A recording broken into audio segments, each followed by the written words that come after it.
បាទថ្មីនេះ Elon Musk គឺគាត់បានបង្កើតផលិតផលថ្មីមួយគឺ X Money តើអាចទេផលិតផលមួយនេះមកជំនួសបាទធនាគារនៅទូទាំងពិភពលោក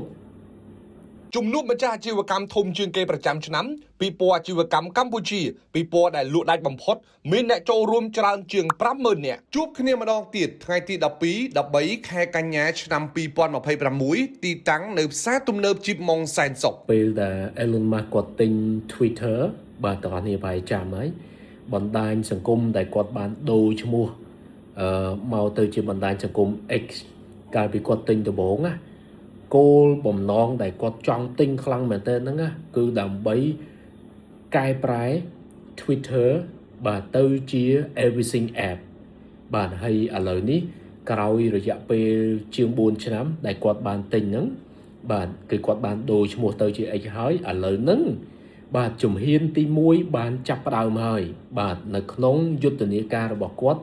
គឺធ្វើឲ្យ App របស់ X បណ្ដាញសង្គម X បាទដែលគ្នាយើងមួយចំនួនប្រហែលជាអត់ស្គាល់ទេស្គាល់តែ Facebook បាទនៅអាមេរិកគឺ X បាទខ្លាំងណាស់បាទនៅខ្មែរយើងមិនសូវមានអ្នកប្រើទេប៉ុន្តែជាបណ្ដាញសង្គមដែលល្បីនៅទូទាំងពិភពលោកមួយផងដែរទី1នេះគឺបានចាប់ផ្ដើមហើយគឺ X Money បាទជាកន្លែងមួយជាផលិតផលថ្មីមួយដែល Elon Musk កំពុងតែធ្វើឲ្យពិភពលោកមិនដឹងថាតាមស្រួលធនាគារបាទអ្នកគ្រប់គ្រងធនាគារអាចនឹងភ័យឯងបាទហើយគ្នាយើងនៅចាំឯងបាទមានសាច់រឿងជាច្រើនដែលគេនិយាយពី Elon Musk ពេលដែលគាត់បង្កើតអីដំបូងអ្នកជឿប្រហែលជាមិនសូវមានទេបាទប៉ុន្តែឥឡូវនេះមកដល់ពេលនេះដូចទាំងឡានអគ្គិសនីទាំងយានអវកាសហើយឥឡូវបាទទោះបីជាតម្លៃហ៊ុនរបស់គាត់បាទតម្លៃទ្រព្យរបស់គាត់បានធ្លាក់ចុះនៅសល់$700,000 លានក៏ជាតួលេខមួយធំមែនទែនបាទដែលពិភពលោកនឹកស្មានមិនដល់ទេអញ្ចឹងតើអាចទេផលិតផលថ្មីគឺ X Money នេះអាចនឹងមកជំនួសធនាគារទៅអនាគតបានបាទអញ្ចឹងអាចទី1នាំទាំងអស់គ្នាមកស្គាល់ X Money ហ្នឹងអីគេណាបាទតោះគ្នាប្រហែលជាចាំ PayPal ដែលគាត់បង្កើតដំបូងហ្នឹងណា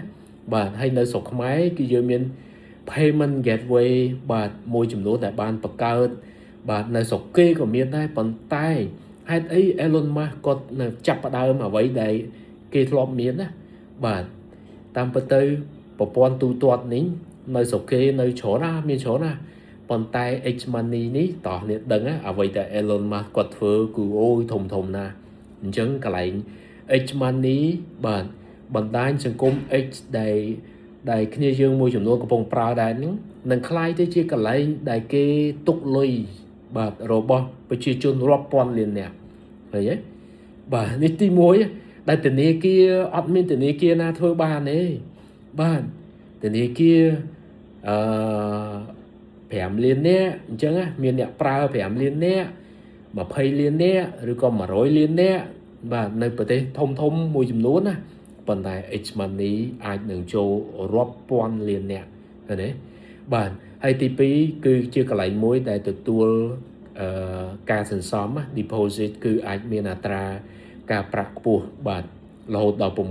6%បាទអានេះខ្ពស់នៅអាមេរិកហើយចំណុចពិសេសមួយទៀតគឺអាចវេលុយបាទអញ្ចឹងដូចបងប្អូនកំពុងប្រើ Facebook បាទអានេះឧទាហរណ៍ឯណាឧស្សាហ៍គ្នាយើងស្គាល់ Facebook ច្រើនប៉ុន្តែ X ប្រហែលជាមិនសូវជាបានប្រើទេអញ្ចឹងអ្នកដែលគាត់ប្រើ X ហើយ X ហ្នឹងបាទដូចកំពុងប្រើ Facebook អញ្ចឹងអាចបាញ់លុយគ្នាទៅវិញទៅមកបានឃើញទេវេលុយបាទហើយអញ្ចឹងតោះគ្នាឃើញមិញឃើញសន្សំឃើញវេលុយហ្នឹងហើយគោលដៅទៅអនាគត Elon Musk គាត់បានប្រកាសហើយថានឹងជំនួសមុខងារធនាគារហ្នឹងគាត់ចង់ឃើញមុខងារធនាគារបែបបុរាណគឺត្រូវលុបបំបត្តិចោលមិនដឹងជាបំបត្តិធនាគារបានអត់ទេណាប៉ុន្តែគឺគាត់ដាក់គោលដៅដើម្បីបំបត្តិមុខងារធនាគារដូចជាដាក់ដកលុយបង់ទឹកបង់ភ្លើងscan QR code ចាយធម្មតាហ្នឹងជាអ្វីដែល X Money នឹងទៅជំនួសហើយបាទអញ្ចឹងបងប្អូនដែលកំពុងធ្វើការនៅធនាគារនាំគ្នាតាមដានណា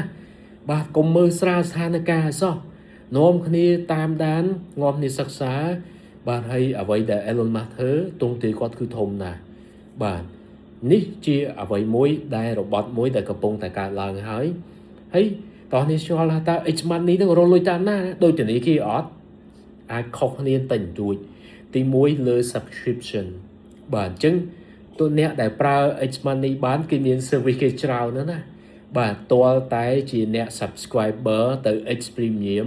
$8 X Premium Plus $16 នៅក្នុងមួយឆ្នាំអញ្ចឹងណាតែតោះនេះឃើញហ៎បាទគាត់ចេះរកចំណូលអញ្ចឹងណាហើយរាប់ពាន់លានអ្នកឃើញហ៎មិនទាន់បានចូលប្រើ X money ផងបងលុយបាត់ហើយឃើញទេហើយរាប់ពាន់លានអ្នកវារាប់ពាន់លានដុល្លារឃើញទេអូបាទឆ្លាតមែនទែនហើយមួយទៀត X money ក៏ឆ្លាតដែរហើយអាចថាជាប្រភពចំណូលធំមែនទែនគឺ e-commerce អញ្ចឹង Elon Musk គាត់ចង់ធ្វើឲ្យអ្នកដែលប្រើ X app របស់គាត់ណាគឺស្អីក៏មានដែរបាទតោះនេះហៅកង់3ក៏មានតោះនេះ scan QR code ក៏មានឃើញទេបាទហើយទៅពេលទិញអីវ៉ាន់ឃើញទេនោះគាត់លួចអាក្បាលកាក់ហ្នឹងភាគរយក្បាលកាក់ហ្នឹងគឺប្រភពចំណូលមកពីនឹងឯងបាទអញ្ចឹងតោះនេះឃើញនេះគឺជាមុខរបរបច្ចេកវិទ្យាដែល Elon Musk បានកំពុងធ្វើ X money នេះហើយទាំងអស់គ្នាចាប់អារម្មណ៍យ៉ាងម៉េចដែរបាទពីផលិតផលថ្មីរបស់ X គឺ X money នេះតើអាចនឹងទៅជំនួសធនាគារអត់បាទខ្ញុំជួយតម្លាក់ក្នុងខ្ទង់ comment អ្នកមួយមើលបាទហើយយ៉ាងណាសូមទាំងអស់គ្នានាំគ្នាមើលបច្ចេកវិទ្យាបានខ្លាំងណាស់នៅក្នុងការរកស៊ីអូសំខាន់ណាស់បាទអញ្ចឹងទេអ្នកដែលមិនទាន់បាននេះដូចអ្នកខ្លះបាទលក់អីវ៉ាន់ច្រើនណាស់អត់ទាន់ឡើងលើ website ទេបាទអញ្ចឹងអ្នកគ្នាយើងដែលចង់ធ្វើ website ដើម្បីលក់ទំនិញលក់អីបាទទាំងនេះអាចតាក់ទងមួយបាក់សី market បានបាទគាត់នឹងជួយអ្នកទាំងអស់គ្នាក្នុងការបង្កើត website ពិសេសក្នុងតម្លៃពិសេសមែនទែនដើម្បីឲ្យអ្នកទាំងអស់គ្នាអាចមានវាសនាបាទដោយ Elon Musk អញ្ចឹងបាទគេលក់ទំនិញតាមលើ online តាមបណ្ដាញ X របស់គាត់អីចឹងណាបាទនេះគឺជាគំរូទៅអនាគត នេះគឺជា system ស្នាដៃកូនខ្មែរដែលអ្នកលក់អនឡាញខ្មែរឆ្នាំ2026គួរតែមានចំណាយត្រឹមតែ $50,000 ក្នុងមួយខែបងប្អូនក៏អាចទទួលបានទាំង website លក់ទំនិញផ្ទាល់ខ្លួនបានទាំងប្រព័ន្ធគ្រប់គ្រងការលក់ដ៏ទំនើបផងដែរនេះគឺជាបាក់សី Digital Store គឺជាប្រព័ន្ធដែលអភិវឌ្ឍដោយក្រុម developer ខ្មែរដើម្បីជួយឲ្យអ្នកលក់អនឡាញនៅខ្មែរយើងទាំងអស់អាចគ្រប់គ្រងការលក់បានកាន់តែងាយស្រួលដោយមិនចាំបាច់ចំណាយលុយរាប់ពាន់ដុល្លារធ្វើ website ដោយការពីមុនទៀតឡើយដែលលើសពី website លក់ទំនិញធម្មតាតាមរយៈបាក់សី Digital Store នេះគឺមានបង្ហាញអំពីរបាយការណ៍នៃការលក់ប្រចាំខែដែលអាចជួយឲ្យម្ចាស់ហាងអាចតាមដានការលក់ក៏ដូចជាគ្រប់គ្រងចំណូលបានកាន់តែងាយស្រួលហើយសម្រាប់ការបន្ថែមផលិតផលកែប្រែតម្លៃគ្រប់គ្រងស្តុកពិសេសនោះគឺអាចគ្រប់គ្រងហាងបានជាច្រើនសាខានៅក្នុង system តែមួយផ្ទាល់តែម្ដងអញ្ចឹងហើយនៅចាំអីទៀតបងប្អូនដែលមានហាងអាចមកទទួលយកបទពិសោធន៍ផ្ទាល់ក្នុងការប្រើប្រាស់នៅបាក់សី Digital Store ដោយឥតគិតថ្លៃរយៈពេល1សប្តាហ៍ពេញហើយសម្រាប់ព័ត៌មានលម្អិតបងប្អូនអាចទាក់ទងបានទៅកាន់លេខទូរស័ព្ទដែលខ្ញុំដាក់នៅលើអេក្រង់វីដេអូនេះជួបគ្នាផ្ទាល់ជាមួយនឹងអ្នកជំនួញអ្នកជំនាញនិងម្ចាស់អាជីវកម្មដែលមានបទពិសោធន៍រកស៊ីពិតប្រាកដនៅក្នុងទីផ្សារប្រទេសកម្ពុជាចូលរួមសិក្ខាសាលាលក់ប្រចាំឆ្នាំ2026បង្រៀនដោយលោកគ្រូសំកសលលោកបណ្ឌិតយុនផននិងលោកណេនសុធីចែកសៀវភៅ69គំនិតពង្រីកការលក់លើអនឡាញចំនួន3000ក្បាលដោយឥតគិតថ្លៃនិងទិញទំនិញបញ្ចុះតម្លៃជាង200អាជីវកម្មនៅក្នុងថ្ងៃពិព័រណ៍ទំនាក់ទំនងកក់ស្តង់តាមរយៈ Telegram ខាងក្រោម